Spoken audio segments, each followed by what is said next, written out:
Hi, my name is Arlinda Christensen, and this is my policy speech on safety about crime borders. Hi, I'm Nolan Christensen. Hi, my name's Melinda. My name's Araceli. I'm Danny. I'm Francis. And I'm Jasmine. Thank you all. So, luckily, according to the FBI's Uniform Crime Reports on Violent Victimization, it has been on the decline since 1973. Unfortunately, the most vulnerable victims to such crimes are teens and young adults. That's why I think we should have crime borders. Although there isn't a difference between if females are more likely to be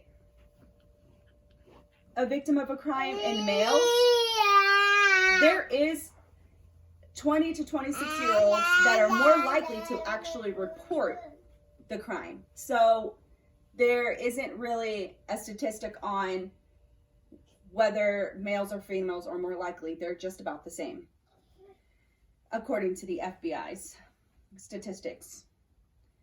So what would the setup of crime borders be? Have you ever been on a highway and every exit within miles you have to get off on required tolls? You cannot get on or into that city without paying a toll. That's exactly what crime borders would be like. Driving down a highway, there would be a barrier between people who commit crimes and people who do not commit crimes.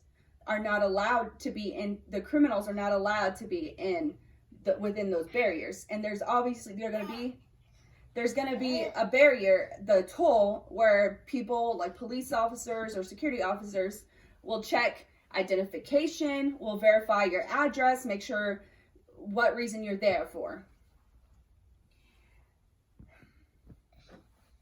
So what are the conditions on whether you can be inside of a city or whether you cannot? First-time felony criminals, they would serve their time out. They would need 3 character witnesses, and they would have to serve their time in good behavior. Then going before a judge, they would then decide whether or not they are able to go back into a community that has no crime. If you have 3 crimes that are less than 1 year sentences, your third chance, you would have to do the same as that felony criminal. Violent offenders, even serving their time on good behavior, would not be able to use 3 character witnesses and go beyond towards the judge.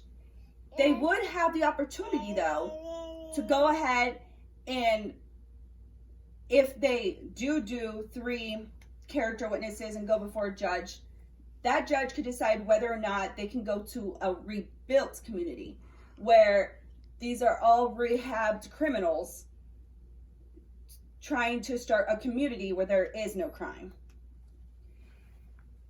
How would they work, you ask? Well, there would be buses. If you have a 9-to-5 job and a company hires you, you would be able to get on this bus that would take you to work, and in that time, you would have to wear a bracelet so that we know where you are at all times. That bracelet would give you a permit to only go to and from work. You would have your own grocery stores, you would have your own gas stations, you would have your own shopping centers, but that would all be ran by individuals who had been kicked out of those crimeless communities. Is this extreme? Yes. However, the way communities are being targeted because they are in poverty or because you are vulnerable, there isn't another solution that I see. However, building a community with no crimes and no criminals would be the best for our safety. Thank you.